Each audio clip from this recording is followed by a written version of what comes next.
Çünki çünki belə deyim ki, mən bu dili 5 il ərzində öyrənmişəm. Biraz kənardan belə deyək, müəllim adam üçün qəribə görünə bilər. Amma mənim bu dili uzun müddətdə öyrənməyimin bir səbəbi var idi, disiplinsiz olmağım və düşündüm ki, niyə də mən bu gün bu mövzuya toxunmayım, dil öyrənmədə disiplinin rolundan bəhs eləmək istədim. Bəlkə də ola bilər ki, burada iştirakçılardan da müəyyən bir müddət özlərinə söz veriblər ki, mən bu dili öyrənəcəm, başlayıblar, amma yarıda buraxıblar.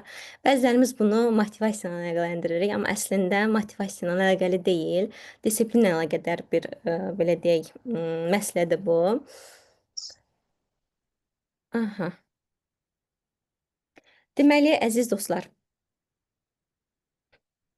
belə deyim ki, ə, motivasiya deyəndə ağlımıza mənə görə motivasiya nədir? Məsəl üçün, onu dalğaya bənzədirəm. Dalğalar necədir insan həyatına gəlir, gedir. İnsan da eyni zamanda bir gün motivasiya olanda növbəti gün demotivasiya ola bilir, motivasiyası düşə bilir. Motivasiya düşəndə heç bir şey etmək istəmir. Amma disiplin elədir ki, biz əgər səhər yuxudan tez dura biliriksə, nəyə görə dururuq? Həyatımızda müəyyən bir, belə deyək, etməli olduğumuz işlər var. Məsələn, kimisi işə gedir. Məsələn, mən müəllim kimi belə deyim də səhər yuxudan dururam, onlayn dərslərimi keçirəm, sonra ofisə gedirəm, ofisdə işlərimi görürəm və s. Yəni onu deməyə çalışıram ki, disiplin sizin motivasiyanız olmayanda belə sizi məcbur eləyir ki, siz o işi eləyəsiniz. Amma motivasiya isə gəldi gedərdi. Hətta məndə tələbələr var, həm yeni tələbələr, həm mən belə deyim, öncəki tələbələr mənə deyirlər ki, məsələn, mənim yetər qədər motivasiyam yoxdur, mən bu dildə danışa bilmirəm. Əslində belə deyək də, bu yenə də dediyim kimi motivasiyadan bağlı bir şey deyil. Həm də belə deyək ki, disiplin bir növ vərdişdir. Məsələn, siz gündəlik özünüzə deyirsiniz ki, mən 5 dəqiqə reading eləyəcəm, 10 dəqiqə speaking eləyəcəm və siz əgər bunu gündəlik eləyirsinizsə, bu sizin tədricən vərdişinizə çevrilir. Və vərdişinizə belə deyək də çevriləndə siz bu dili daha dərindən mənimsəmiş olursunuz. Aha, dən prezentasiyaya baxaq. Aha, zəhmət olmasa üçüncü hissəni açaq. Aha, what is discipline? Əslində disiplindən biraz bəhs elədim, amma chat bölməsində sizin nə yazdığınızı, sizə görə disiplin nədir, onu öyrənmək istəyərdim. Zəhmət olmasa fikirlərinizi bölüşərdiniz. Mən də burada oxuyardım.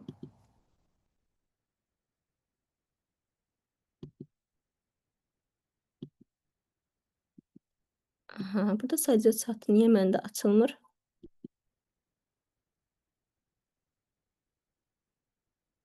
Aha, niyə açılmır məndə? Heç bir problem yoxdur ki, Ayten xanım. Rahat görmək mümkündür. Bəli, görünür. İştirakçılar üçün okeydirsə, mən okeydir. Əla, çox Aha, nizam, intizam bir metoddur məncə. Çox gözəl. Əla. Aha. Dostlar, deməli, mənə görə disiplin, bəziləri deyir ki, məsələn, disiplin sərt qaydalardır. Məsələn, bunu eləməlisən, onu eləməlisən. Amma mənə görə disiplin azadlıqdır.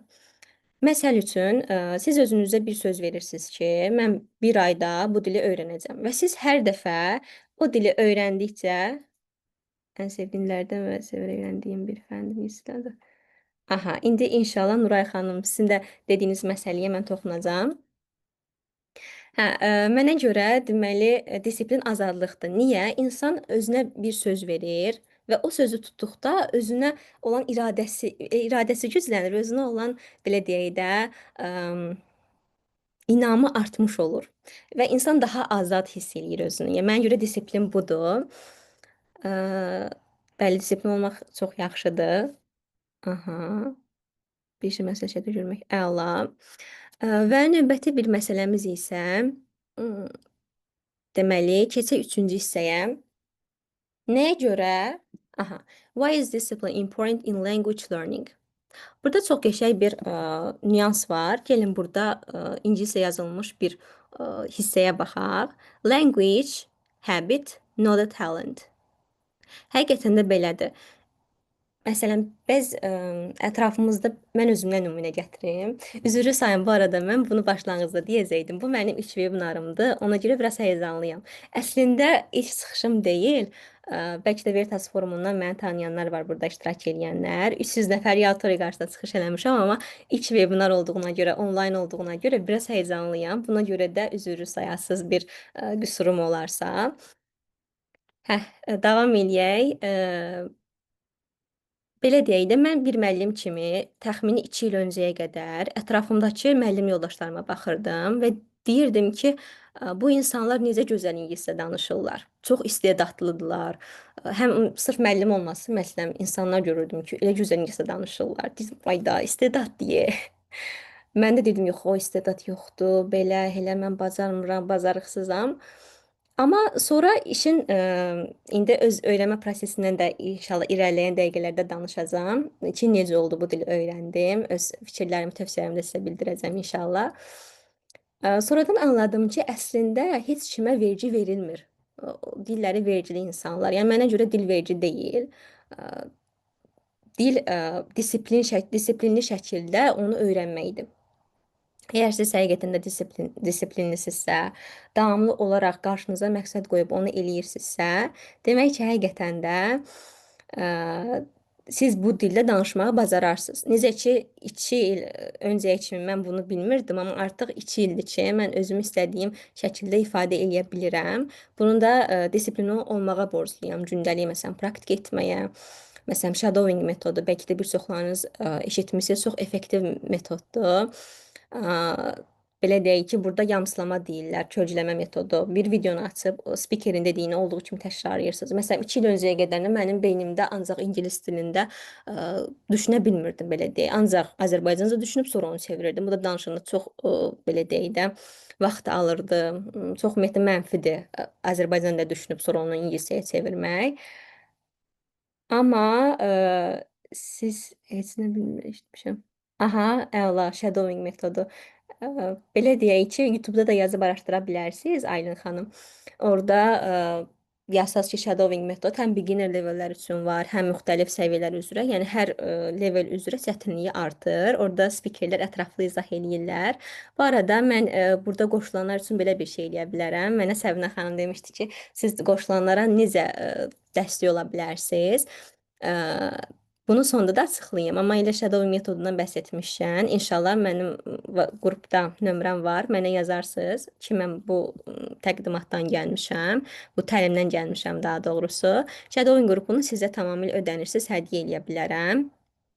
Qrup açacağım sizlər üçün. Orada izahlar olsun, hansı kanallardan izləyə bilərsiniz. Bunu sizə ödənişli şəkildə inşallah hədiyyə eləyəcəm. Əminəm ki, bir ayın sonunda çox qəşəng nəticələr əldə eləyəcəksiniz. Həm də motivasiyanız artmış olar və disiplinli. Təbii ki, orada da disiplin önəmli rol oynayır. Yəni disiplinli olsanız, gündəlik minimum 3 dəqiqə, maksimum 5-10 dəqiqə belə deyək də vaxt ayırıb qrupa səsləri göndərsiniz, əminəm ki, həqiqətən də çox qəşəng nəticə əldə eləyəcəksiniz. Daha sonra aha. Bir də sizə bir nümunə gətirim. Bu yaxınlarda tələbələrimdən demək olar ki, çoxlu beginner qruplar açdım bu ərəfələrdə. Hardasa 2 tələbəni müqayisə eləmək istəyirəm sizə tam səmimi bir şəkildə. Birini kursda dərs keçirəm, biri isə sırf öz ofisimdə yanıma gəlir. 2 tələbə də başlayaq kursdakı tələbədən. Həmin tələbə bir aydan çoxdur yanıma gəlir. Normalda mən bir səviyyəni deyirəm ki, bir aya bitirə bilərik. Beginneri təbii ki. Çünki beginner daha sadədir. Əgər siz orada kiçik cümlələr qura bilirsinizsə, özünüzü ifadə edə bilirsinizsə, düzgün cümlə strukturunu bilirsə sadə şəkildə, bir sual ətrafında bir-iki cümlə deyə bilirsə rahat şəkildə, bu zaman təbii ki, siz məsələn beginner səviyyə adlana bilərsiniz. Və həmin tələbəni mən bu yaxınlarda bir dənə sual-cavab elədim, hətta videosunu çəkdim. Baxıram ki, tələbə necə gəlibsə elədi. Halbuki bütün qruplarda eyni şeyi deyirəm, eyni ardıcıllıqla gedirəm. Hətta o uşaqla nə qədərə təkrarlamışdıq. Uşaq bu arada 8-ci sinifdir.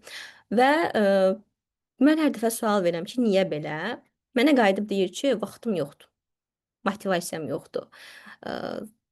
Evdə praktik eləyə bilmirəm. Yəni qısacası disiplinsizdir. Disiplinli olmadığına görə mən ona verdiyim o sözü ki, bir aya sən həqiqətən beginner səviyyəsində danışacaqsan, danışa bilmədi. Çox təəssüflər olsun. Yəni belə hallar da olur. Amma digər tələbədən nümunə göstərim. Həmin tələbənin sabah səhv etmirəmsə 7-ci dərsidir. 7-ci yoxsa 6-cı dərs olmalıdır. Hələ bir ay olmayıbdı. Və bu yaxınlarda onun videosunu çəkdim. Keçən dərsdə, ondan əvvəlki dərsdə də çəkmişdim. Tələbə çox qəşəng şəkildə videonu baxır, məni izah edə bilir. Suallar verirəm, cavab verə bilir. Təbii söhbət beginner səviyyəyə uyğun gedir. Ə, Belə deyək də, yuxarı səviyyənin videolarına baxdırıb danışdırmıram. Hər səviyyə uyğundur. Və həmin tələbə isə mənə bildirdi ki, müəllim, mən demək olar hər gün videolara baxıram. Məsələn, evdə video izləyir, bir də görürsüz, bilmədiyi məndən soruşur. Yəni sırf dərsinə yetinmir, onu deməyə çalışıram. Biz ay ərzində 8 dəfə dərsdə oluruqsa, evdə oluruq məsələn bir ayda 30 gün, düzdürmü? Və siz əgər gündəlik 5-10 dəqiqə məşğul olsanız, disiplinli bir şəkildə, təbii ki, bir ayın sonunda özünüzə verdiyiniz sözdə tutacaqsınız. Ə, Bu da sizə həm motivasiya verəcək, həm də belə deyək də iradəniz də artmış olacaq ki, mən bunu bacardım, mənə halaldır və s. İndi ətraflı irəliləyən dəqiqələrdə də bunu deyəcəm ki, məsələn, disiplini necə qurmaq olar, sonra özümüzü necə mükafatlandıra və s. bilərik. Bu haqqda da ətraflı danışacağam. Növbəti mövzu isə disiplin. Sizcə disiplinsiz nə baş verər həyatımızda? Yəni sırf dil öyrənmədən götürmək ümumiyyətlə, amma dillə əlaqədar fikirləriniz mənə maraqlıdır.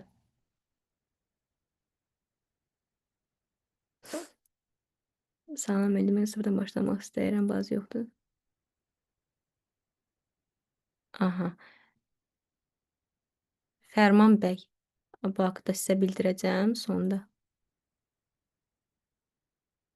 Cismən olmaq istəyirəm, eynən istədiyiniz kimi beyin əzəbsinə düşünüb, amma gündəlik danışıq istifadə etməkdə fikirləşmədən danışmaq olmur. Aha, Aysu xanım, belə eləyə bilərsiniz.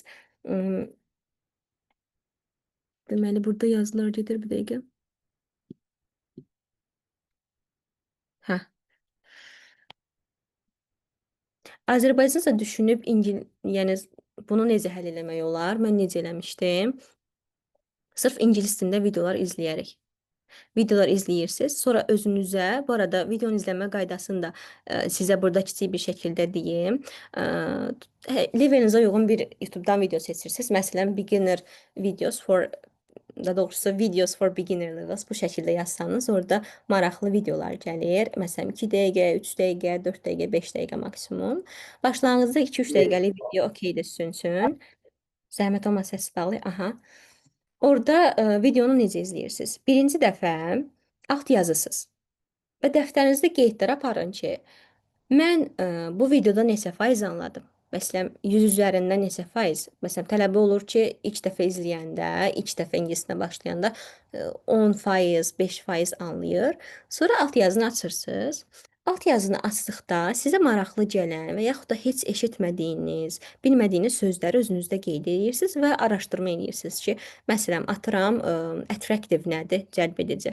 Bunu araşdırdınız və yanına sinonimi də qeyd edə bilərsiniz. Həm elə bil ki, dili bir daşla iki quş məsələsi. Bir sözü yazanda onun sinonimini də öyrənmiş olursunuz. Və yaxud da bu sizə biraz yorucu gələ bilərsə, elə sırf onun mənasını araşdırdınız ki, məsələn, attractive cəlb edici deməkdir. Üçüncü dəfə isə, bu arada ikinci dəfə izləyəndə alt yazıya da diqqət eləyin ki, məsələn, burada spikerin dediyi ilə alt yazı necə uyuşur bir-biri ilə. Elə bil ki, sözü həm eşidirsiniz, həm də görürsünüz eyni anda. Üçüncü dəfə isə videonu alt yazısız izləyin. Və hər dəfəsində özünüzdə qeydlər aparın. Məsələn, birinci dəfə 20-30% anladısa, ikinci dəfə 40-50% anlayırsınız o qeydlər apardıqdan sonra. Üçüncü dəfə isə siz artıq orada sözlərin də mənasını bilirsiniz və həm eyni zamanda eşidirsiniz, həm də belə deyək də beyninizdə formalaşır ki, hə, mən burada bu sözün mənasını bayaq araşdırdım. Təxminən üçüncü dəfə izləyəndə tələbələr deyir ki, məsələn 70-80% anladım. Dördüncü mərhələ isə danışıq mərhələsidir. Bu cür cümlə quruşunu bilməyiniz okeydir. Və videoları izləyərkən orada tələbələrə də dönə-dönə deyirəm ki, tutaq ki, bir videoydu. Müəllim girir sinifə, deyir ki, what's your name? Tələbə deyir ki, my name is Zeynəb. deyirəm ki, sən orada desən ki, my name is Zeynep, olur ki, mənim adım Zeynəbdir. Yəni orada parafraz etməyi bacarmaq lazımdır. Məsələn, her name, onun adı Zeynəbdir. Yəni Aysu xanım bu şəkildə siz hər dəfəsində bu şəkildə videolar izləyib özünüzdə qeydlər götürsəniz, onu danışmağa çalışsanız, müəyyən bir müddətdən sonra görəcəksiniz ki, avtomatik sizin beyniniz ingilis dilində işləyir. Düzdür, beginner leveldə biraz çətin gələ bilər başlarda, amma yuxarı levellərdə daha asan gəlir. Bir də dediyim kimi shadowing metodu həqiqətən də çox effektiv üsullardan biridir. Elə beginnerdən başlayaraq bunu eləyə bilərsiniz. Bir də Fərman bəyin dediyinə gələk, bəli, ingilisini özünüz öyrənə bilərsiniz və yaxud da self-study proqramları əldə edib danışa bilərsiniz. Məsələn, cümlə quruşunu bilsəniz, subject-dan sonra verb gəlir. Çünki Azərbaycan ilə ingilis dilinin cümlə quruşu fərqlidir. İngilis dilində Azərbaycanca deyirik ki, mən məktəbə gedirəm. Amma ingilis dilində olur ki, mən gedirəm məktəbə. Subject-dan sonra verb qoyuruq. Sonra məsələn, object nədir? Tamamlıq. Place nədir? Məkan. Bu şəkildə cümlə quruşunu bilib, özünüzdə sözlər tutsanız və həmin sözləri cümlə daxilində istifadə eləsəniz, videolar izləsəniz, onu danışmağa çalışsanız, əminəm ki, siz də bacara bilərsiniz. Daha sonra tələbələr nə yazıb? Aha, disiplinsiz nə olar? Disiplinsiz məncə həyatda ümumi olaraq etdiyimiz işlər davamsız olur. Yəni qarşı eynən. Mən bu ərəflər biraz disiplinsiz çalışıram. Sırf işimə fokuslanmışam. İşə belə ki, birinə fokuslananda digər hissə qalır deyinə, şəxsiyyət qalır deyinə biraz qarşılıq olur. Əgər disiplin olmasa qarşımıza qoyduğumuz məqsəd eynən. Məsələn, ingilis öyrənmək istəyirsə, dediyim kimi dönə-dönə disiplinli olmalıyıq. Əgər məni kimi uzun müddətdə ingilis dilini 5 il öyrənmək mənim özümə də bəzən gülməli gəlir də. Ona görə də belə hala düşmək istəmirsə, məncə elə bu vebinardan sonra, belə deyək, bu təlimdən sonra başlayın yavaş-yavaş ingilisini öyrənməyə. IELTS, düzü IELTS-ə getməmişəm mən özüm. Amma təxmini deyə bilərəm ki, B1-dan getsəz pre-IELTS-ə hazırlaşmalısınız. Daha sonra isə pre-IELTS-də məncə 1-2 ay çəkər. Sonra B2 level olduqda zaten 1 ay okeydir sizə hazırlaşma. Amma 8-8.5 nisbətən daha yuxarıda yenə çox çalışmalısınız. Yəni tələbələr məsələn 7, 7.5 nadir hallarda alırlar. 8, 8.5 isə wow. İnşallah uğurlar sizə. Sıfırdan başlamağı da dedim. Burada yazmısınız Mələk xanım, adını nə dediniz? Hə, ə, deməli bir dənə burada yazım mən. Məsələn,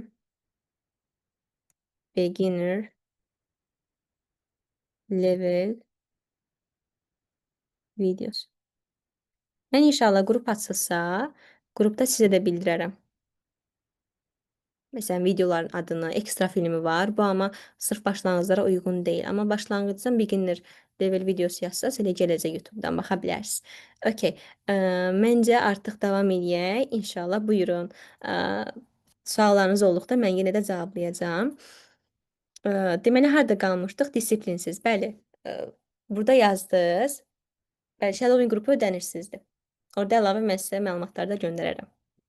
Təlimə qoşulanlara amma. Qoşulmayanlara yox. Okey. Disiplinsiz deməli necə olar?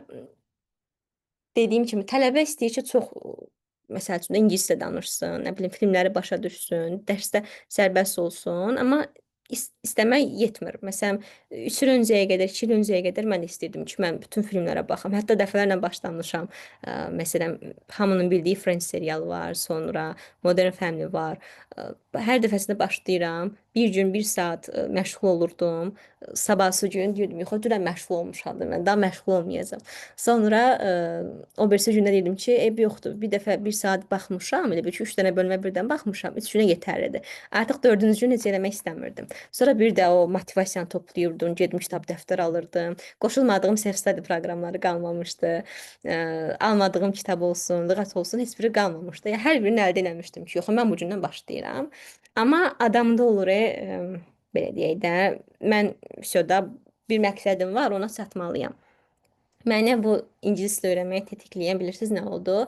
Müəllimlikdə daha da uğurlu olmaq. Düzdür, başlamışdım, qrammatika dərsləri keçirdim. Danışığa yeni başlayanda düzdür, az yaşlarla başlamışdım, amma yenə də hiss edirdim ki, yetərsizəm. Amma özümə bir dur dedim ki, belə olmaz axı. Mən əgər istəyirəmsə ki, tələbələr çox olsun, ə, yəni bu işdə daha da uğurlu olum, rəqabət çoxdur bu dəqiqə. Ona görə başladım özümə söz verməyə. O gün bu gündür, davamlı olaraq çalışıram. Və məni ən çox da öyrədən elə tələbələrim oldu. Tələbələrə öyrətdikcə öyrəndim. Yəni sizin də düşünürəm ki, bir məqsədiniz olmalıdır ki, siz bu dili nəyə görə öyrənirsiniz və ona uyğun özünüzə bir plan qurursunuz. Məsələn, biri var ki, gündəlik 1 saat başlayasınız, siz də məni kimi, sonra deyəsiniz ki, 1 saat məşğul olmuşam, qoy məşğul olmayım. Bu artıq doğru deyil. Bir də var ki, gündəlik məsələn 10 dəqiqə, sonra artırırsınız yavaş-yavaş 15 dəqiqə. Yəni mənə görə əslində disiplin bir vərdişdir. Necə ki, biz səhərlər dururuq, əl-üzümüzü yuyuruq, dişimizi fırçalayırıq, yeməyimizi yeyirik, işi olan işinə gedir, məktəbə olan məktəbə gedir, universitetə və s. Bunları necə biz vərdiş halında keçirmişiksə, eyni qaydada ingilis dili də elədir. Əziz tələbələr, ingilis öyrənmək istəyirsinizsə, mütləq şəkildə vərdiş halına gətirmək lazımdır. Daha sonra burada başqa nələr deyə bilərik?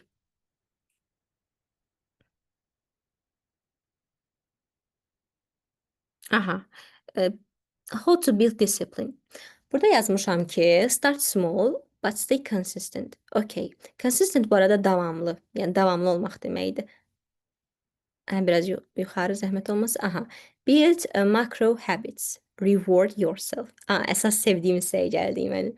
Change your environment. Okay. Gəlin hər biri haqqında ətraflı sizə məlumat verim. Start small nədir? Mənim əsli bayaq dediyim məsələdir. Biri var ki, bir gündə başlayırsınız, okey, əla 1 saatdan başladınız. Amma sabahsı gün motivasiyanız olmayacaq yenə də, ya yorulacaqsınız, bezəcəksiniz. Okey, gündəlik hər gün 1 saat məşğul olursunuzsa nə gözəl. Amma məşğul ola bilmirsinizsə, özünüzü birdən-birə çox yükləməyin. Belə bir şey var, deyir ki, başlamaq rahatdır, davam etmək çətindir. Əvvəl deyirdim ki, yox. Məsələn, mən müəlliməyə başlayanda əksinə düşünürdüm ki, əsas başlamaqdır, davam eləmək nə var ki, eləyərəm də. Amma sonra həqiqətən insan görür ki, sən zaten bir motivasiya ilə o qərarı verirsən ki, mən bu gün tutaq ki, müəllimliyə başlayıram. Mən bu gün dil öyrənməyə başlayıram. Amma sənin o yolda uğurlu olub olmamağın sənin davamlı olmağından asılıdır. Ona görə də əziz tələbələr, inşallah bu gündən sonra qarşınıza bir məqsəd qoyun. Özünüzü yormadan gündəlik 15 dəqiqə, məsələn 15 dəqiqənin 5 dəqiqəsinə video baxdınız. Elə mən dediyim üsulla gedə bilərsiniz. 5 dəqiqəsinə isə çalışın, siz onu danışasınız. Məsələn, növbəti 5 dəqiqədə söz öyrənin ya da günləri bölə bilərsiniz. Birinci gün video gününüz olsun, ikinci gün söz gününüz olsun, üçüncü gündə video, məsələn, listening eləmək gününüz olsun. Zaten videoya baxanda sizin listeninginiz, qulağınız, yəni bu dili eşidir də. Ona görə də əlavə listeninglərə özünüzü çox yormayın ilk başlayanda. Reading-ə də gələndə söz ehtiyatınızı artırıb yavaş-yavaş oxumağı tövsiyə eləyirəm. Və oxuyan zaman çalışın çox da Azərbaycan dilinə çevirmə eləməyin. Bilmədiyiniz sözləri araşdırın və oxuduğunuz mətnləri belə hətta özünüzə danışmağa çalışın. Və hansı məsələni unutdum? Deməli, reading dedim, listening, bir də danışıq məsələsi. Zaten videoya baxıb danışırsınız. Bir də conversationlarda iştirak edin öz levelinizə uyğun. İndi inşallah, yəqin ki, mən 26-sı çıxışım var. 26-sından sonra mən əgər ofisdə belə deyək də ödənişsiz conversationlar eləsəm, orada gələ bilərsiniz. Yəni qrupda mən bildirərəm. Səbinə xanım, sonra Aysel xanım Bakıda məlumat verərlər. Kim gəlmək istəsə, mənə öncədən bildirərsiz. Belə maraqlı conversationda təşkil edə bilərik. Həm dərs müddətində, həm çox sağ olun Mələk xanım, inşallah. Həm də belə deyək də əlavə conversationlarda necə olur? Tabu oyunu yəqin ki bilirsiniz. Tutaq ki, book sözüdür. Bu arada bunu dostlarınızla da eləyə bilərsiniz. Tabunu biz həmişə oynamışıq Azərbaycan dilində ya türk dilində, amma ingiliscə də eləməyə çalışaq. Tutaq ki, mən tələbəni çıxarmışam ora, ona vermişəm book sözünü. Deyirəm ki, book sözünün özünü işlətmədən sən o book sözünü izah eləməyi bacarmalısan. Necə? Məsələn, kitab deyəndə ağlımıza nə gəlir? Read it, we read it, onu oxuyuruq. We'll learn new things, yeni şeylər öyrənirik. Və yaxud da it has a lot of papers or pages. Onun məsələn səhifələri var. Daha sonra Aha, deyəcəm Aynə xanım. Daha sonra kitabın nəyi olur? Səhifələri bu şəkildə qarşı tərəf deyir ki, deməli mən bu sözünü izah eləyirmişəm. Daha doğrusu tələbə dostunuz bu sözünü izah eləyir. Həm o izah eləyəndə belə deyək də xal qazanmış olur, həm də siz tapdıqda müəyyən bir xal qazanmış olursunuz və ə, ən aktiv tələbələrə mən həmişə hədiyyələr vermişəm. Talk Time-da işlədiyim müddətdə. Məsələn, kitab verə bilirəm, şokolad və s. Tələbəyə motivasiya olsun da. Həm əylənirik bərabər, həm də öyrənirik. İnşallah sizləri də gözləyəcəm orada. Ofis Nərimanov metrosunun yanında yerləşir. İnşallah gələ bilərsiniz. Bəli, tamamilə ödənirsizdir. Hələ ki, sizləri də gözləyəcəm inşallah. Yox, Gəncə yox, Bakıda. Bakıdadır. Nərimanov. Okay. Daha sonra burada nə qeyd eləmişdim? Bir dənə zəhmət olmasa keçək prezentasiya. Aha. Build macro habits. Bunu da bayaq dedim zaten. Kiçikdən başlayırıq, böyüyə doğru gedirik ki, birdən-birə özünüzə çox yüklənməyəsiniz. Həm psixoloji olaraq, həm mənəvi olaraq.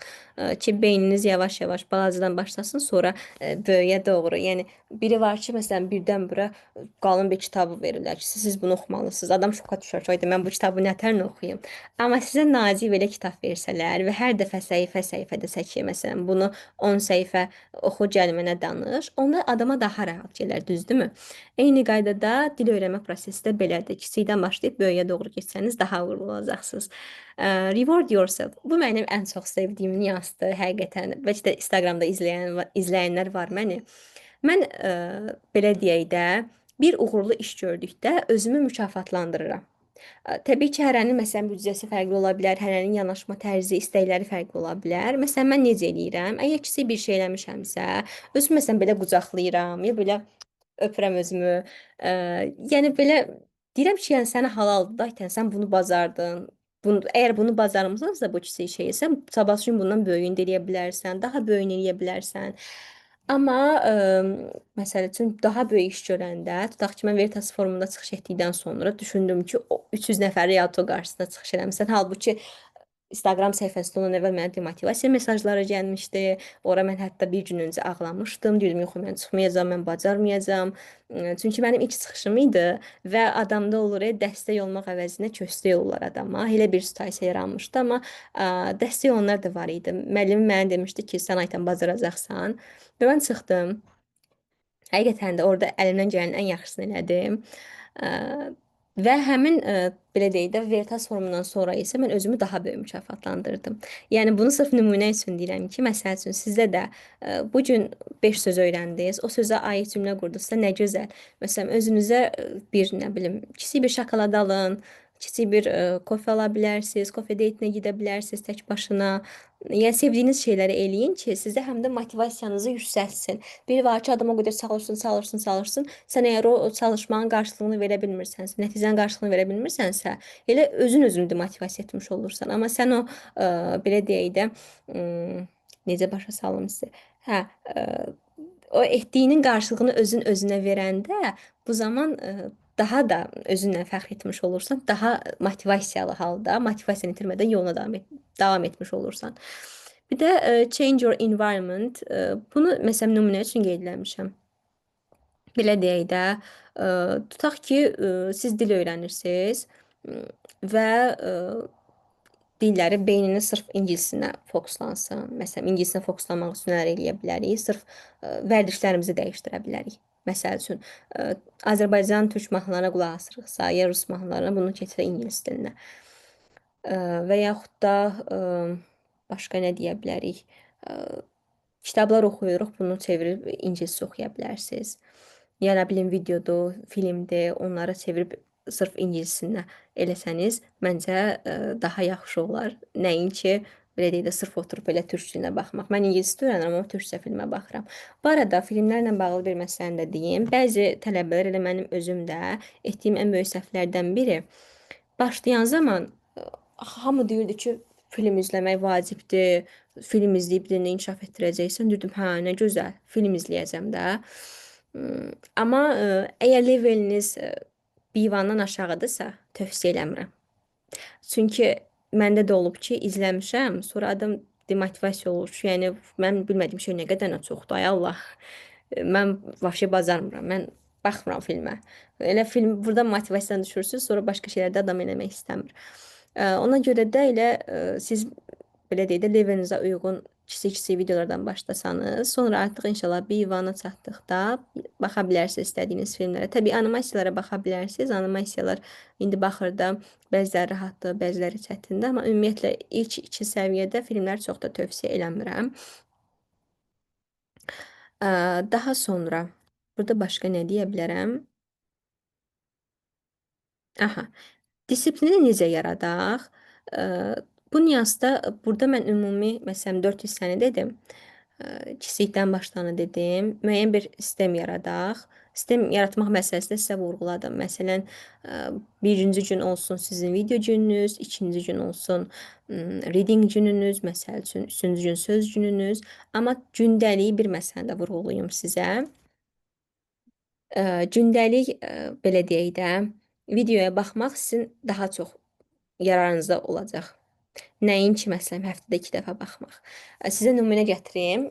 Tələbələrdən yenə, tələbələrimdən. Həm balacalardan nümunə gətirim, həm böyüklərdən.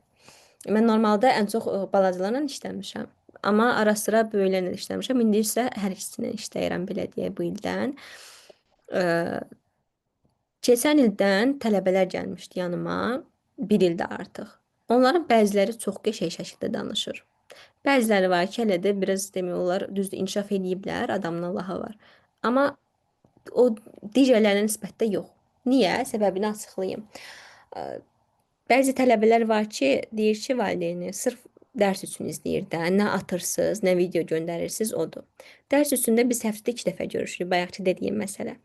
Amma biri də var ki, siz onu vərdiş halına çevirirsiniz, disiplinli olursunuz, hər gün izləyirsiniz. Artıq hər gün izləyən tələbələr istənilən videonu mən dərsdə qoşuram, hətta çətin-çətin videolar, halbuki o az yaşlı uşağın qaldıracağı bir video deyil məsəl üçün. Amma mən onu bilirəm ki, o şagird ötəsindən gələcək, ona görə qoşuram o videonu o üçün. Bircə dəfə baxmaq yetərlidir. Yetərlidir ki, o videonu baxsın mənə, daha doğrusu baxsın, sonra danışsın mənə. Digər bir tələbədən nümunə göstərim. Söhbət 5 yaşlı uşaqdan gedir. Həmin uşaq yay ayında iyun ayı idi, yoxsa iyul ayında. Eyni məsələdir əslində. Ayrılanda dərsdən gördüm ki, videonu baxır, amma tam o istədiyim səviyyədə danışmır da. Yenə bilmədiyi sözlər var videoda, halbuki biz 7-8 ay idi məşğul olurduq ona, sentyabrdan belə deyək. Hələ heç bir il olmamışdı. Gördüm ki, uşağın takıldığı yerlər çox olur, bilmədiyi nüanslar çox olur. Və mən onun valideyninə dedim ki, yay ayında qoyun ancaq videoya baxsın. Uşaq sentyabrda qayıtdı, mən şok oldum. Uşaq başqa cür getmişdi. Beyni Azərbaycanda düşündü. Baxmayın 5 yaşlı uşaqdır, yeni başlayıb, çox yükləmək də olmur. Hər elə bil ki, tələbənin də öz dili olur da. Məsələn, 5 yaşlıyam, mən orada reading oxutura bilmərəm. Ya çətin-çətin sözlər keçə bilmərəm. Amma öz yaşına uyğun multiklərə baxdıra bilirəm, cizgi filmlərinə. Və uşaq o qədər gözəl ingiliscə danışır hazırda. Niyə? Çünki valideyni deyir ki, mən hər gün uşağa videonu qoyurdum. Gündəlik 2-3 saat oturub video baxırdı. Bir danışmasa da izləyirdi. Yəni bu fərqi yoxdur. İstər 5 yaşlı da olsun, istər 15, istər 25, istər 45 yaşda və yaxud da daha yuxarı yaş qrupunda işə yarayır. Ona görə də maksimum dərəcədə dil öyrənmə günü əgər özünüzə təyin edirsinizsə ki, mən bu gün bunu öyrənəcəm, sabah bunu öyrənəcəm, orada mütləq şəkildə videonuz olsun. Hətta Shadowing qrupunda belə bir tutaq ki, belə deyim ki, indi baxacam çatada. Unutdum. Yox, Shadowing deyildi. Ev yoxdur, unutdum. Bir dəqiqə fikrim burada qaldı çatda. Çata gedək, sonra fikrimi tamamlayacağam. Üzürlü sayın. Dəqiqə.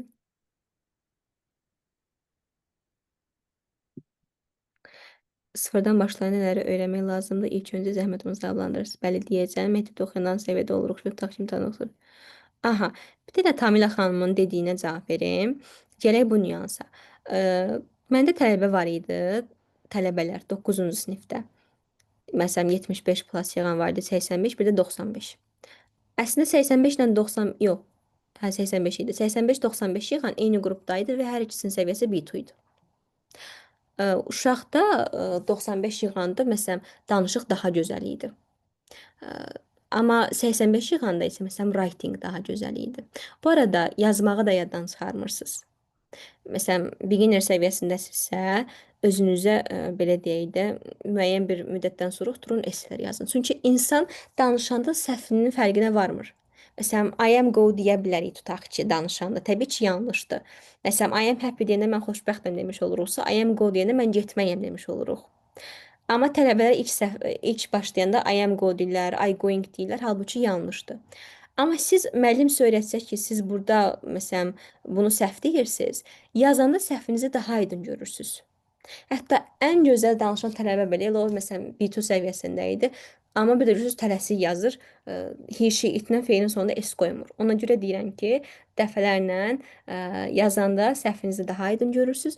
Ona görə də çalışın maksimum dərəcədə isə amma ilk beginner səviyyəsindəsə 7-8 cümləlik esselər yazın. Sonra yavaş-yavaş 12-15 cümləlik, sonra 20, 25, 30 cümləlik bu şəkildə səviyyəniz artdıqca yazdığınız esseni də qaldıra bilərsiniz. Burada tam anlamadım. Nə onlayn var, ödənişsiz, zəhmət olmasa bunu qeyd eləyərsiniz. Videolar deyirsinizsə, video nəyi nəzərdə tutmuşdum? Bayaq yadıma düşdü. Shadowing qrupu açdıqda siz hətta oradan mənə səsli videoları izləyib göndərə də bilərsiniz. Düzdür, məsələn, qrupda çox tələbə olduqda mən təəssüf ki, onları yoxlaya bilmirəm.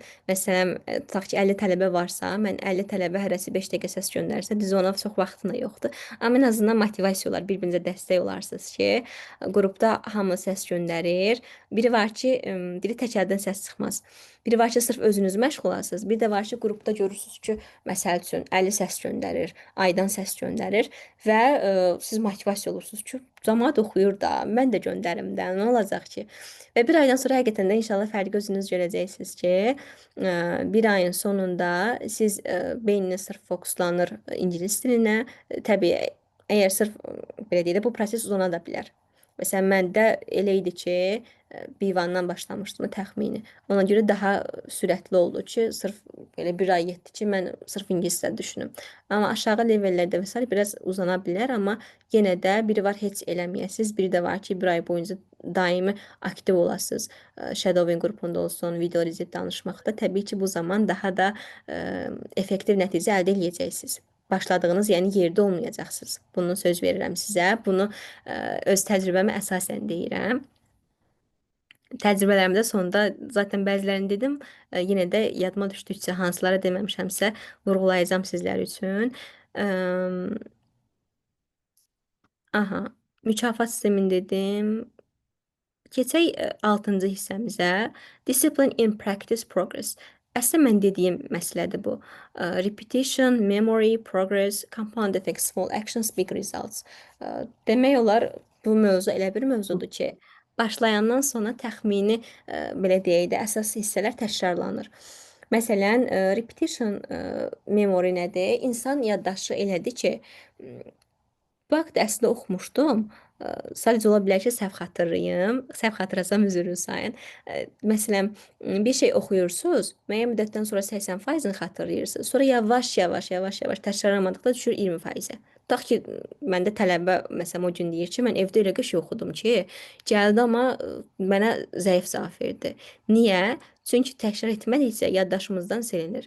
Təkrar da necə eləyə bilərsiniz? Tutaq ki, söz öyrənirsiniz. Bu gün 5 dənə söz öyrəndiniz. Həmin sözləri cümlədə istifadə edin. Hekayə qurun və yaxud da cümlədə istifadə elədiniz. Sabahsı gün yadınızdan görürsünüz çıxdı, oturun hekayə qurun onunla bağlı. Mən necə eləyirəm? Tələbələrə verdikdə sözlər verirəm. Görəm ki, çətin gəlir onlara. İlk gün cümlələrə qurdururam. Sonra müəyyən müddətdən sonra isə nə ya növbəti dərs, ya o birisi dərsdə görürəm ki, yavaş-yavaş sual verəndə unudurlar. Başlayıram, deyirəm ki, aç o kitabı, tutaq ki, unit 10-dən 15-əcən olan sözləri otur özündə qeyd elə. 10-cu unitdən 15-ci unitə kimi sözlərdən bir maraqlı esse qur. Ya da belə bir şey də eləmək olur, şəkil əsasında. Şəkillər olur. Həmin şəkillərin ətrafına müxtəlif sözlər olur. Həmin sözlərdən oturun esselər yazın. Həm elə bir şəkli təsvir eləyirsiniz, həm də sözlər istifadə eləyirsiniz danışığınızda. Ya da heç şəklə uyğun sözlər olmasa belə şəkili qoyun qarşınıza, nə görürsüz? Başlayın danışmağa. Ya başlayın oradan maraqlı bir esse yazmağa. Ə, Yəni əminəm ki, çox bəyənəcəyiniz bir üsul olacaq. Çünki tələbələr çox sevir. Həm yeni başlayanlarda, həm yuxarı yaş yuxarı levellərdə daha doğrusu effektiv üsullu şəkil ətrafında danışma. Compound effekti isə nə idi? Bayaqkı dediyim məsələ. Balacadan başlayırsınız və böyük nəticələrə doğru gedirsiniz. Məsələn, bura shadowing qrupu ola bilər, shadowingdə aktiv olmağınız, sonda yaxşı nəticə eləməyiniz. Bir də bir nümunə deyim. Məsəl üçün, siz qarşınıza məqsəd qoymusunuz ki, mən gündəlik 5 dəqiqə shadowing eləyəcəm. Və siz həqiqətən də 5 dəqiqə sizə gündəlik elə belə gələ bilər. Məşi 5 dəqiqədir də, ev yoxdur. Guya bu dəfə 10 dəqiqə eləyim məsəl üçün. Bir dəfə 15 dəqiqə. Hətta bir anlıq belə deyək də, böyük bir həvəslə 20 dəqiqəlik səs yazan tələbə olmuşdu. Sonra gördüm ki, tələbədən səs çıxmadı. Niyə? Çünki özünü gücə saldı. Bayaqkı dediyim məsələ ki, belə böyük bir pafosla başlayır, sonra söndü. Amma sözümün canı nə idi əsas? Yenə də fikrim getdi. 5 dəqiqəlik sizə adi görünə bilər, amma görün 30 gün ərzində neçə dəqiqə eləyir? 150 dəqiqə. O da neçə saat eləyir? 2 saat yarım eləyir də təxmini. Ola bilər səhv hesabladım, riyaziyyatım yaxşı deyil. Hə, yəni belə deyək də, bir ayın sonunda həqiqətən də çox gözəl bir nəticə əldə eləmiş olacaqsınız. Bunu sizə söz verirəm. Deyir ki, dama-dama göl olar, həqiqətən də o məsələdir. Gələk şəxsi təcrübəmə. Şəxsi təcrübəmdə də mən ümumiyyətlə bəziləri deyir ki, indi görüm kimlər mənlə razılaşsaq, mən qrammatikanı yaxşı bilirəm, danışıqda tətbiq eləyə bilmirəm. Ya sözü öyrənirəm, sonra unuduram, ya da danışıqda yadıma düşmür istifadə eləmək. Məsələn, tələbə deyir ki, mən danışıram, amma öyrəndiyim yüksək səviyyəli sözləri danışıqda tətbiq eləyə bilmirəm. Məndə isə vəziyyət necə idi? Danışıram sizə universitet illərimdən. Universitetə girəndə mənə dedilər ki, Xəzər Universitetinin sistemi çətindir, öhdəsindən gələ bilməyəsən, tədris ingilisini. Dedim ki, mən ingilisini bilirəm də. Mən qəbulda belə qəşəng yazmışam. Nə bilim, readingim belədir, listeningim belədir. Məndən yoxdur. Və dedim ki, yox, qrammatikaya ala, sözlərə ala. Getmişəm universitetə. İlk dərsimizdə deməli müəllim ingiliscə danışır.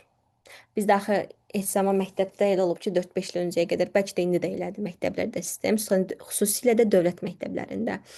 Sırf qrammatika keçirlər. Hətta biz, mən universitetə girən ildə qayda yeni çıxmışdı deyənə, elə bil ki, bizdə artıq 2-ci il idi də, 2020-də, hə. Reading nə idi? Biz həmişə oxuyurduq, müəllim deyəndə ki, danışır, əzbər danışırdım. Biri var əzbərçilik, biri var onun məqsədini anlayıb, mətni həqiqətən də başa düşüb danışmaq. Bu tamamilə ayrı şeylərdir. Məndə isə birinci əzbər texnikası idi. Əzbərləyib danışırdım ki, məndən yoxdur. Hə, universitetdə də girdim. Gördüm ki, vəziyyət o deyil də. Müəllim sırf danışır ingilis dilində. Məktəb vaxtı bizdə cümlə qurmaq nədir? Heç mən I go to school cümləsini deyə bilmirdim. Məndə vəziyyət belə idi. Nə olsun ki, qrammatika və s. yaxşı idi. Uzun sözün qısası, mən başladım, çox çətinliklə də olsa, məsələn, cümlə quruşun praktikini eləməyə. Müəllim bizə deyirdi ki, güya ingilislər hamısı yönlü danışır. Məsələn, he, she, it, read, məsələn, reads deməliyik də, düzdürmü? Fe'nin sonunda s olmalıdır. İngilislər isə o s-ə də fikir vermirlər. Ya onun sualında, məsələn, do, does-la verməliyik he, she-yə sualı. Amma ingilislər üçün takılmır da, yəni. Ona görə dedi ki, nə bilirsən zaten, qoy arda-arda danış. Məndə belə oldu. Tam sıfırdan cümlə quruşunu bilməyən Aytən birinci kursun sonunda artıq A1 IQ səviyyəsində ingiliscə danışmağı bilirdi. Niyə? O müəllimin sayəsində. Yəni sizin mentorunuzdan da çox şey asılıdır, bir də özünüzdən də çox şey asılıdır və həqiqətən də mən onda müəyyən qədər disiplinli idim. Sıfırdan başlamağıma baxmayaraq, düzdür, 1 illə A2 səviyyəsinə çatmaq, yəni universitet onu tələb eləyirdi. Bizə ekstra şeylər keçmirdilər. Düzdür, qrup yoldaşlarım var idi, kursa gedirdi, amma mən kurslara getməmişəm. Cəmisi 1-2 ay getmişəm. Onu da ətraflı sonra deyərəm. Müəllim bizə necə eləyirdi? Readinglər oxutdururdu. Amma oxuduğumuz readingi bizə əzbər şəkildə deyil də, başa düşərək danışmamızı deyirdi. Təbii ki, ilk başlarda çətin gəlirdi. Hətta bizə deyirdi ki, qoyun videonuz qabağınıza danışın. Bizim layihələrimiz olurdu. Qoyurdum videonu qarşıma, başlayırdım ingiliscə danışmağa ki, mən o readingdə nə başa düşdüm. Və yaxud da listeninglər eləyirdi. Bir dəfə, iki dəfə, üç dəfə çətin gəlirdi, sonra rahat gəlirdi. Yəni siz də bu şəkildə belə deyək də, oxuduğunuz readingləri danışaraq, müxtəlif listeninglər eləyərək, videolar eləyərək bacara bilərsiniz müəyyən şeyləri belə deyək. Və təbii ki, tələb eləyən biri də olsa və yaxud da elə özünüz özünüzün müəllimi olun, ən gözəli. Mənim müəllimim məsələn tələbələrim olubdu. Bir ilk müəllimimi çıxmaq şərti universitetdə, ondan sonra tələbələrim oldu. Sonra başladım 2-ci kursda müəllimliyə. Müəllimliyə başladıqda qrammatika dərsləri keçirdim, çünki danışığım o deyildi. A2 səviyyəsinə düşürdüm ki, müəllim nə öyrədə bilər də, A2 ilə təzə girmişəm. Sonra 2 aylıq kursa getdim də müəllim yanına. Sonra gördüm ki, yox, məndə beynimdə formalaşıb ki, bu arada beyində də çox şey başlayır. Mən bu dili öyrənə bilməyəcəm. Yəni hamı məndən yüksəkdir, mən aşağıyam, mən bunu bacara bilmirəm və s. Belə deyim ki, orada da 2 aydan sonra çıxdım oradan, başladım ingiliscə danışıq dərsləri keçməyə. Sonra da fürsət açıldı ki, onlayn kurs var idi, orada işlədim, elə həmin müəllimin onlayn kursu idi. Və uşaqlara yavaş-yavaş belə dərslər keçdikcə, şəşir ətrafında onların danışdırdıqca, özüm də elə onlarla bərabər danışırdım. Dərsdən əvvəl oturub hazırlaşırdım ki, məsələn, bu tələbəni mən necə danışdıra bilərəm? Tələbə məndən nə soruşa bilər? Daha sonra videolar izləmək. Mənim Veritas forumunda bir çıxışım var idi Kain ilə bağlı. Kaini mən uşaqda həmişə türk dilində izləyirdim. Amma belə deyim ki, artıq dil öyrənmə prosesində tələbələrə izlədəndə başladım onun ingilisini öyrənməyə. Yəni ki, sizin də sevdiyiniz, məsələn, gizli filmi sevirsinizsə, gizli film qəhrəmanı varsa, sizdə oturub ondan öyrənə bilərsiniz. Məsələn, uşağınızda qəhrəman sizdə kim olubdu? Hansı film, gizli filmə çox baxmısınız? Düzdür, bəzən böyüklər deyir ki, mən böyüyəm, mən bunu izləyə bilmirəm və s. Mənə sıxıcı gəlir, amma inan elə ən gözəl versiyası da gizli filmləridir və səviyyələr var. Məsələn, başlanğıcda Peppa Pig izləyə bilərsiniz, Kayu izləyə bilərsiniz. Biraz çətin versiyalar Kid Kat var orada, biraz sürətli danışırlar. Sonra Arthur daha çətindir, məsələn, B1, B2 səviyyəsində baxa bilərsiniz rahatlıqla. Yəni belə maraqlı, əyləncə sistemini də maraqlı eləməyə çalışın ki, öyrənmə sistemini daha doğrusu. Siz bu prosesdə sıxılmayasınız.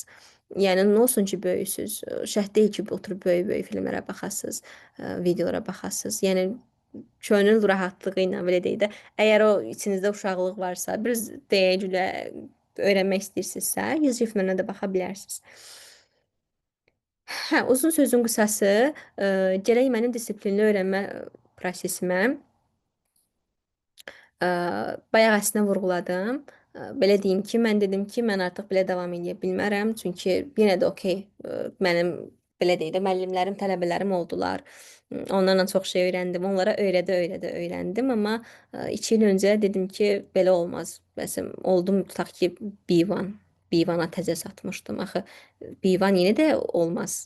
Müəllim dediyiniz məsələn minimum danışıq öyrədən müəllimdirsə, B2, məsələn, C1, zaten C2 ölkəmizdə yoxdur. Belə deyək, bəlkə də var, mən bilmirəm.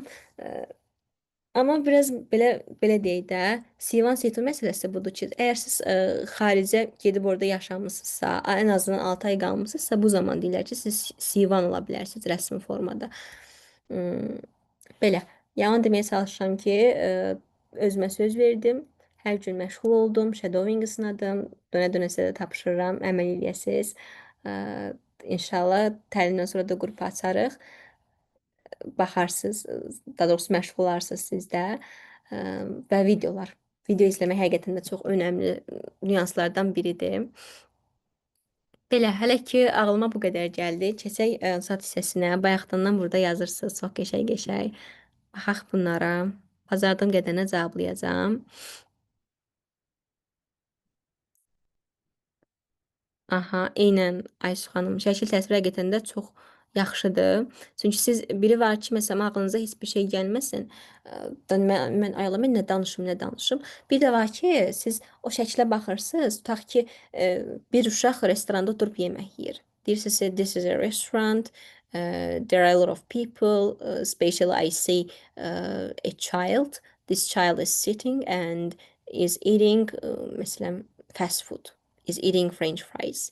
This I think that French fries is so delicious. Yəni bu şəkildə maraqlı cümlələr qura bilərsiniz. Ağlınıza ideya gəlsin deyə önəmlidir. Ödənirsiz dərs keçmirəm. Amma ödənirsiz shadowing-i sizə hədiyyə eləyə bilərəm, dediyim kimi. Çünki düşünürəm ki, bu arada aramızda bəlkə də müəllimlər də var burada.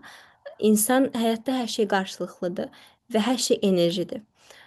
Siz əgər əziyyət çəkirsinizsə, o əziyyətin qarşılığını almalısınız. Yəni bu sırf müəllim tələbə münasibətində deyil, hər şeydə. Məsələn, sabahsı gün tutaq ki, işlədiniz, sizi kimsə pulsuz işlətsə qoymayın. Ya da məsələn kimsə sizdən bir şey xahiş elədi ki, bunu eləyə bilərsən, ən azından minimal bir ödəniş qarşılığında eləməlisiniz. Çünki siz ona enerji sərf eləyirsiniz. Heç kimə imkan verməyin ki, sizin belə deyək də haqqlarınızı tapdalasın. Həm insan bir şeyi çox verəndə, sabahsı gün Allah onu belə deyək də başqa şeylə sınayır. Yəni bunu çox görmüşəm mən. Belə ödənişsiz dərslərim olub, amma hazırda keçmirəm. Çünki bir tərəfdən dediyim kimi onun enerjisi çıxır mənfiyə doğru. Bəli, bəli, təlim bu günlükdür. Artıq yavaş-yavaş sonlandırırıq. Sadəcə mən bir dənə sizin burada yazdığınız suallara baxım. İşə yarayır məncə harda hansı sözlərdən istifadə etmək lazımdır? Sarkastik nəsimətiz. Eynən.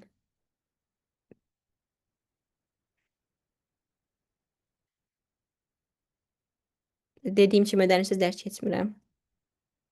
Bəli, təlim bir günlükdür. Xəzər Universitetinə xeyr dediyiniz müəllimləri tanımıram. Mənim bəslədiyim Nəvan müəllimi idi. Aha, burada Abbasov qeyd edib də adınızı bilmədim. Ekstra serial da qəşəngdir. Sadəcə müəyyən bir səviyyədə baxa bilərsiniz. Məsələn, Eyvanı bitirib belə baxsanız daha yaxşı olar. Nəinki aşağı səviyyədə. Çünki nisbətən biraz çətin gələ bilər tələbələrə. Nələri öyrənmək lazımdır? İlk öncə dediyim kimi az öncə qeyd elədim. Sıfırdan başlayanda cümlə quruşunu öyrənirsiniz. Bəzən tələbələr deyir ki, qayda mənasızdır. Xeyr, mənasız deyil. Tutaq ki, mən bu ay daha doğrusu başladığım bütün beginner qruplarında ilk dərs günü nələrə keçmişəm? Gəlin bir dənə sizə bunu vurğulayım. Bir dəqiqə zəhmət olmasa, səs. Hə, beginnerdən başladığım bütün qruplarında ilk dərsdə izah eləmişəm cümlə quruşunu. Cümlə quruşunda bizə nə lazımdır? Subject, verb. Bu tələbə bilmiş ki, subject nə ola bilər? Subject nədir? Subject pronoun deyirlər. Mən, sən, o, biz, siz, onlar. Bunları bir-bir yazıram lövhədə. I, you, he, she, it, we, you, they. Sonra adam adları ola bilər mübtəda. Məsələn, bunun açıqlamasını verdim ki, mübtəda nə ola bilər, harda gəlir, verb, feillər, əsas feillərdə. Məsələn, bildiyimiz nədir? Yemək, içmək, getmək, oxumaq. Bu kimi feilləri yazıram lövhəyə və cümlə qurdururam. Deyirəm ki, məsələn, necə deyərsən? Mən oxuyuram. Məsələn, yenə də deyir ki, I am reading. Deyirəm, I am reading ya da I am read deyə bir şey yoxdur. I read, все, mən oxuyuram. Sonra yavaş-yavaş orada object var. Mən kitab oxuyuram, necə deyərsən? I read a book. Bu şəkildə. Sonra mən kitabı evdə oxuyuram. I read a book at home. Mən kitabı evdə hər axşam oxuyuram. Məsələn, cümlə quruşunu bu şəkildə ətraflı izah edirəm. Sonra double H questionlar. Tələbələrin ən qarışdırdığı nüansdır. Başlayıram bir-bir izah eləməyə. Məsələn, who, whose, whom, which, when, bunların mənası nədir? Cümlə strukturları var. Məsələn, to be-dən istifadə olunanı var, to be-siz istifadə olunan, yəni do, does, did-dən istifadə olunanı var. Bunların fərqini izah eləyirəm ki, məsələn, to be-də nə zaman gələr? Məsələn, who are you? Sən kimsən? Ümumiyyətlə, sonra to be nədir? To be-nin formaları, hansı şəxsən hansı istifadə olunur? To be-dən sonra nə gələr, nə gəlməz? Yəni bu şəkildə qaydalar vacibdir və siz dil öyrənməyə yeni başlayırsınızsa, müəyyən primitiv qaydaları bilməlisiniz ki, sabahsı gün videoda və s. readingdə qabağınıza çıxdıqda biləsiniz. Həm qaydanı biri var boşuna öyrənəsiniz, biri var danışıqda tətbiq edəsiniz. Buna da diqqətli olun ki, öyrəndiyiniz qaydaları danışıqda tətbiq edəsiniz. Sonra nə bilim saylardan gedə bilərsiniz. Sıra sayı, günlər nədir, həftənin günləri, aylar, sonra orada var sıra sayları, saat var. İlk unitlərdən deyirəm. Sonra adınızı soruşarıq, haradan gəldiyinizi soruşarıq. Oxford kitabını tövsiyə edirəm sizə. Oxford kitabı ilə məsələn lüğəti öyrənə bilərsiniz. Orada həmin o ardıcıllıqla deyirəm. Sonra yavaş-yavaş ailə üzvlərini öyrəndiniz. Tutaq ki, parents, who are parents? Parents our mom and dad. Bizim anatamız, bizim valideynlərimizdir. Və bu şəkildə öyrəndiyiniz sözləri də həm cümlədə istifadə edin, həm də mənasını izah etməyə çalışın. Sırf əzbərləmə texnikası ilə öyrənməyin. Qrup nə vaxt açılacaq? Bu günün səsdir 19-u. Sabahdan da başlaya bilərik, amma sabahdan başlasaq ay sonuna kimi 10 günlük. Normalda ayın 1-dən 1-nə açıram mən qrupu. Yenə də başlamaq istəsəz, məsələn 25-dən də açmaq olar, ya sabahdandan. Amma yenə də söz verə bilmirəm. Aha, ilk vaxtlar universitetdə ki, müəllimlə necə ünsiyyət qururdum. Düzü başlarda çətin olurdu. Düzü bizdə pandemiya dövrü idi. Sonra müharibə oldu. Çox təəssüflər olsun. Universitetə gedə bilməmişdik. Hətta dərslərimiz noyabrın 2-sindən başlamışdı. İndi kimi yadımdadır. İlk başlarda çətin olur, amma sonra insan öyrəşir. Hello, hi, belə deyirsiz. Sonrasında da Allah kərim idi. Eynən, hər şeyin yəni bir qiyməti var. Əla. Eynən. Qrupa mən bildirərəm, sizə link göndərərlər. Kim qoşulmaq istəsə təlimə qoşulanlardan. Amma istəyirəm ki, sırf təlimə, qrupda gördüyüm tələbələr çoxdur, amma yəqin ki, məni düz başa düşərsiniz. Biri var, siz burada məni dinləyəsiniz, mənim dediklərimi anlayasınız ki, həqiqətən də davamlı olmaq vacibdir. Həm enerji məsələsi var da. Mən qrupa istəyirəm ki, sırf burada iştirak edənlər qoşulsun. Siz zəhmət olmasa bildirərsiniz burada rəhbərə. Kimlər həqiqətən də qoşulubsa, zaten yəqin ki, onlar bilirlər. Onlar qoşular qrupa, çünki digərləri yox. Çünki digərləri zaten qoşulsa da inanmıram davamlı olsunlar. Amma əgər bu həqiqətən də təlim sizə nəsə qatdısa, əminəm ki, sizlər davamlı olacaqsınız orada və nəticəni öz gözünüzdən görəcəksiniz. Aha. Hansı mövzuna başlayaq? Tam anlamadım. Yəqin ki, dil öyrənməyə deyirsiniz. Dil öyrənməyə bayaq dediyim məsələlər idi. Sonra öyrəndiyinizə uyğun, məsələn, New Total-dan gedirəm mən. New Total-dan mətnlər var. Orada artıq, məsələn, ki, My Favorite filmdən bəhs eləyirdi. Orada əmzaran qoyulması var idi. Daha sonra ölkələrlə bağlı nüanslar var idi. Bu film tutaq ki, Amerikandır, bu birisi ay mən Braziliyadanam və s. Yəni orada öyrəndiyinizi bu birisi kitabda görüb gözünüzlə görə bilərsiniz. Elə də daha yaxşı yadınızda qalacaq. Oxforddan New Total.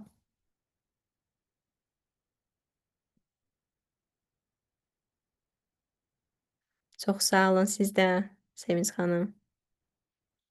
Ay, çox sağ olun siz də. Aha, I am reading a book, yəni mən bu dəqiqə kitab oxuyuram. Məsələn, I am talking now. You are listening to me now. Siz isə indi qulaq asırsınız. Amma ilk beginner səviyyəsində bizim belə deyək də, indiki davam edici zamanın işimiz yoxdur. Əsas bizim fokusumuz olur sadə zaman. Yəni siz də dil öyrənmədə inşallah görəcəksiniz ki, ilk bir ayda, çünki mənimsəyin ki, he, she'dən sonra feil esli olur, essiz olur və s. Bunlara diqqət edin.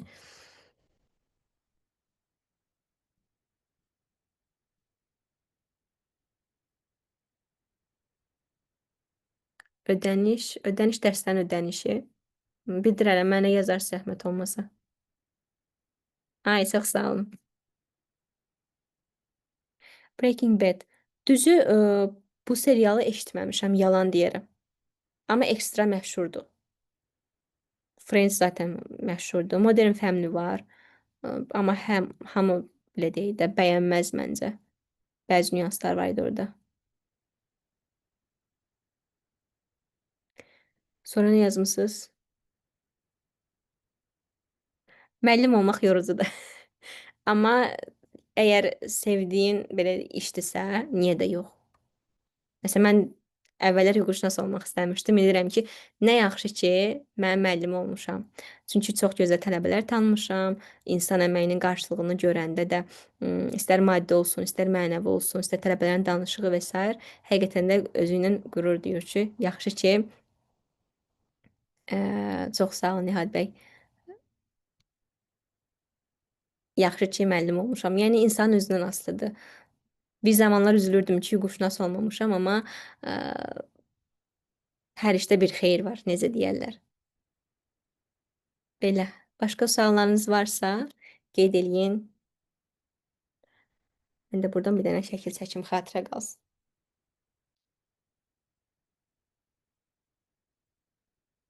Hı -hı.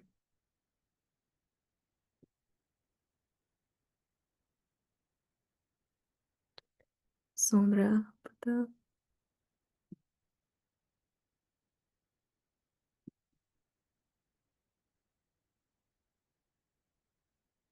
başqa 6 nəfər yazıb baxım.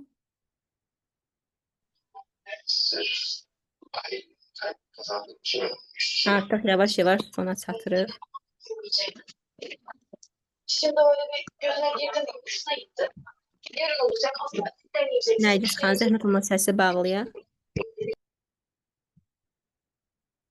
Açar söz. Açar söz shadowing yaza bilərsiniz. Buradan, bu arada belə eləyə bilərsiniz. Buradan da çıxdıqdan sonra mən bilim ki, kimlər qrupdadır, daha doğrusu kimlər burada iştirak edibdir, shadowing yazsınlar. Aşağı ses Nərgiz neydi hanım? xanım. Necə? Aşağı ses neydi? Shadowing yazıram indi qrupa. Haraya? Bir dəqiqə.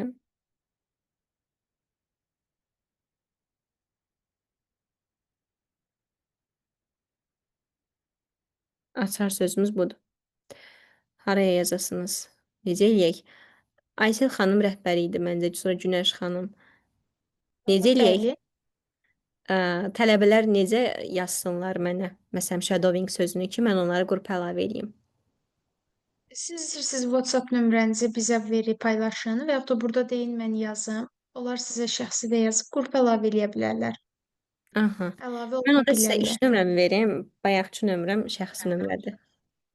Aha, tamam. Siz Qrupa yazıram. səsləndirinizi alıram. 051 411 82 52. Zəhmət olmasa mənə shadowing yazarsınız. Mesajlarınız bəlkə ola bilər biraz gec cavablansın, üzürlü sayəsə, amma qrup açılanda hər birinizə link göndərəcəm. Nömrənizi gördüm, təşəkkür edirəm. Buyurun. Başqa suallarınız varmı? Tamilə xanım. Zəhmət olmasa mənə adınızı yazarsınız, kimlər ki dərslərlə bağlı maraqlanır. Bu nömrəyə adınızı yazırsınız, levelinizi yazırsınız.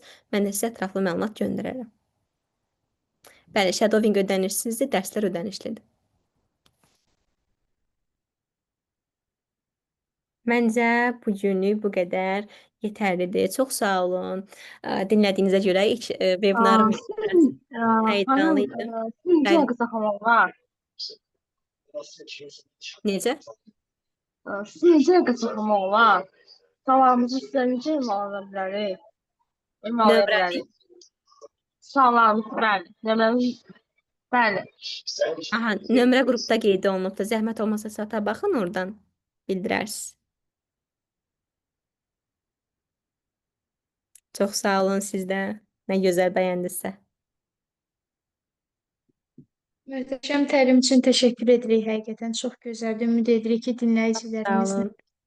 də çox xoş oldu bizim üçün. Mənim üçün də dediyim kimi ilk webinar idi. Əslində həyəcanlı idim.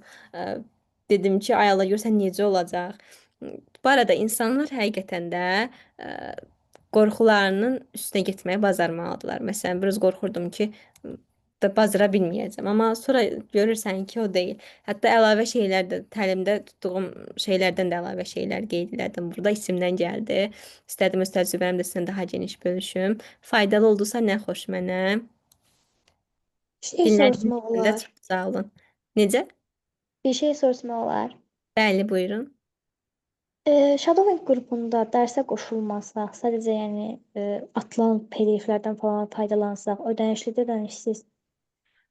Düzü o kitabları yalnız tələbələrə göndərirəm. Çünki mən özüm də onu müəllimlər təlimindən əldə eləmişəm, belə deyək. Ona görə yalnız tələbələrə də çox təəssüf.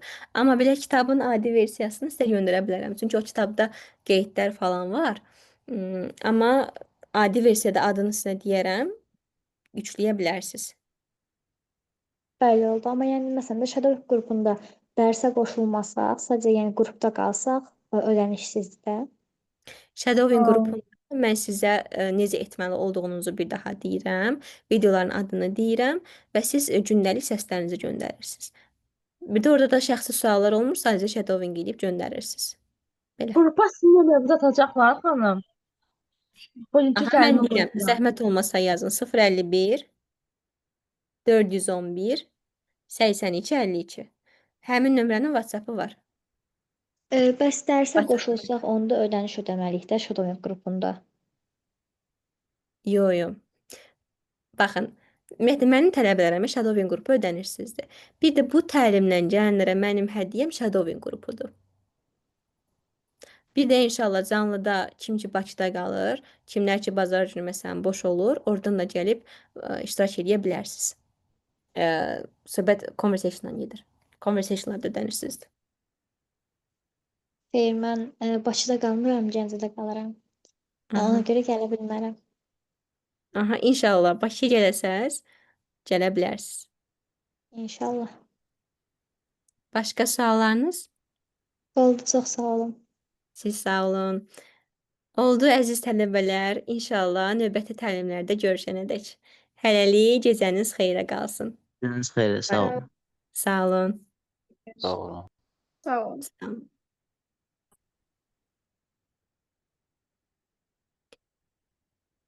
Günəş xanım, burada necə çıxırdıq? Mən sonlandırıram sizin üçün.